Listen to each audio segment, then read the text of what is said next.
Mapagpalang araw po mga ma'am sir. Ngayon po ay magpakain po tayo sa ating pong mga black meat chicken o mga native chicken mga ma'am sir. At mag-harvest din tayo ng itlog po nila. Let's go. Samahan nyo ako mga ma'am sir. Okay. Ano na natin? Yung ating pong mga manok mga ma'am sir. Nandiyan o. Nakaabang na sila o. Yan. Mga black meat po yan sila. Nakaabang na. Kaya pasok po tayo rito sa gate.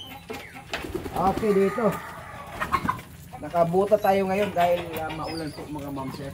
Ngayon, dito tayo sa ating pong manukan sa likod ng bahay.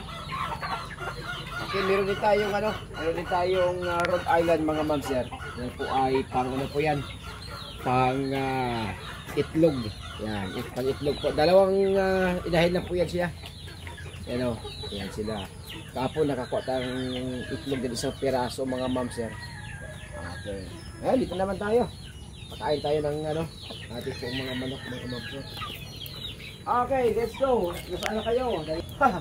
May nag-itlog mga ma'am sir. Ay, wala. Okay, yung ating pagkain ng manok nila ito. Ito sa labas magpakain. Yan o. Okay, yung ano to. Mais po yung ating pagkain mga ma'am sir. Okay, let's go.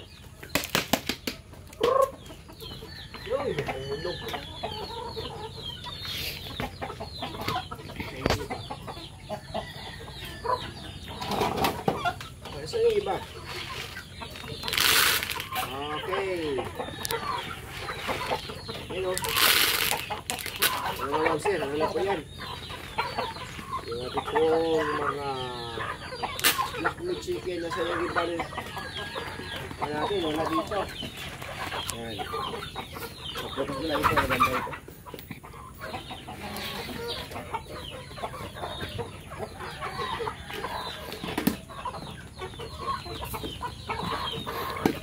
Ayun din mga master, ganun din.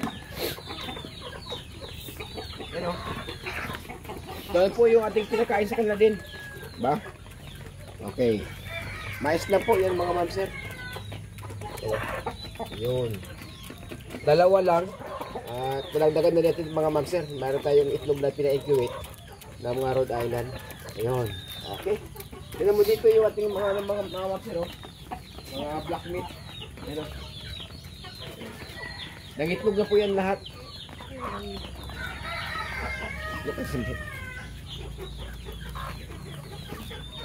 Yan.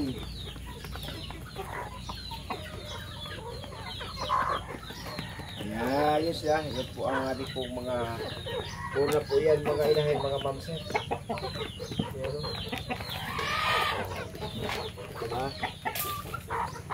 Okay, dito. Ay, meron tayong, ito po yung ating pong alaga din na ang tawag nito basilan mga mamser. Ito yung ating pong mga basilan. Malaki na po sila. Ayan o. Lagi po itong pagkain, mais din po mga mamser. Diba? Ayan sila. Okay. Yan, mga 4 months na yung mga mamser. Running 5 months na, pero mga malaking klase po yan. Ayan. Ito nga po mga basilan, hindi ko natin pinakawalan dahil ano po kayo ng panahon, malamig.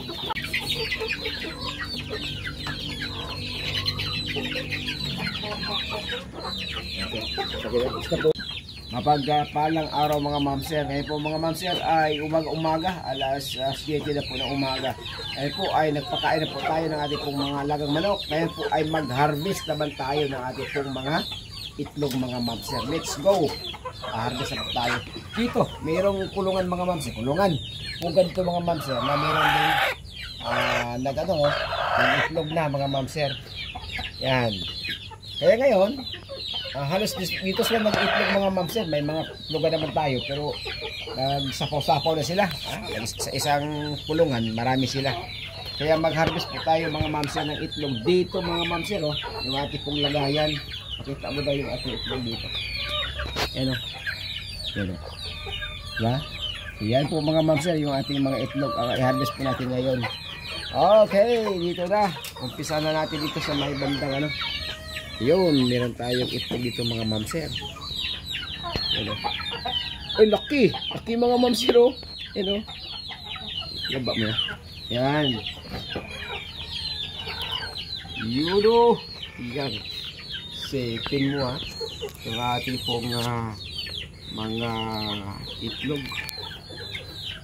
Yan. Marami ito ito. Ano? Yun. O, diba? Hindi ka na, ano, bibili. Ito pong itlog mga ma'am sir sa ano ito, ha? Lahat. Ito ay sa black meat chicken natin ang mga inahin. Kung meron pa. Yun. Ito yung sa Rhode Island mga ma'am sir. Kapon, ito yung ating pong nakuha kapon. Itlog ng ating Rhode Island. Laki, oh. Laki siya. Yan. Yung ibang mga itlog mga ma'am sir. Medium size na ito.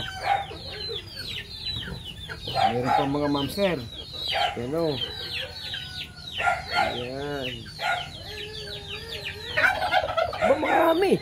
Marami tayong harvest mga ma'am sir, oh. Ayan. Nakulit ng mga itlog. Diba? Okay. Ayos. Ano ito? Ayan. Ayan. Ayan natin pong harvest. Uy.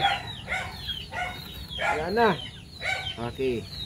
Mamaya, meron naman tayong maipon dyan. Sigurado, may makuha naman tayong itlog dyan. Ayan po yung ating itlog mga ma'am sir. Okay. Ayan. Siyempre naman, ngayon meron tayong mga organic egg mga ma'am sir. Ang gagawin po natin ay laga lang mga ma'am sir. O pwede din tayong gagawa ng parang ano siya, yung may repolyo. Ayan. Okay, yung may repolyo masarap mga ma'am sir. Pag may repolyo, may sibuyas at paminta, asin lang, panalo na. Pero the best talaga din, laga lang mga ma'am sir. Ating organic na itlog. Let's go. Oo.